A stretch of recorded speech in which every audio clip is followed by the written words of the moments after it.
nothing like living a simple life. Something out those aches and pains from working on the farm. Hey guys, it's Eric, owner of Farpoint Farms here in the mountains of North Carolina. I figured I'd do a follow-up video. It has been a couple of years since I built these additions. I built a large overhang, the lean-to kind of setup, and this garage that was originally just going to be a fireplace holder here. I put those in now. They've been up for a little over 2 years, and then of course we built that this summer here, or this spring.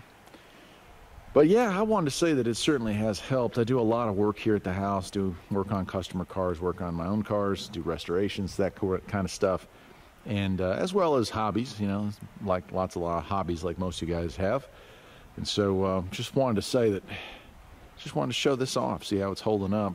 It needs to be washed, but other than that, it's pretty good. The white vinyl siding there certainly got some mold on it there.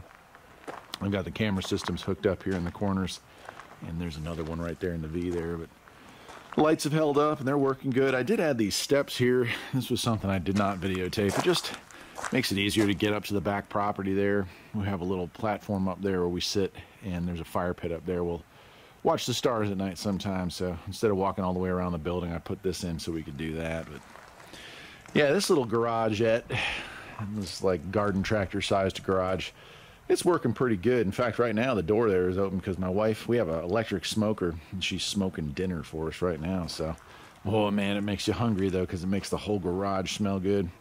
And you can see, I might be able to see a little bit of heat coming off of the stove there. The wood burning stove's working great too, so I've got the place pretty toasty. I've been working on a customer car all day out here. It's raining, it's about 35 right now. Yeah, and that lean-to has been a savior. Able to park tractors under there, put garden implements under there, just loving it. So yeah, holding up really well here in 2021. Gosh. I guess that'll do it. It's a short video. I just wanted to do a follow-up on it and let you all know how things are turning out. Take care.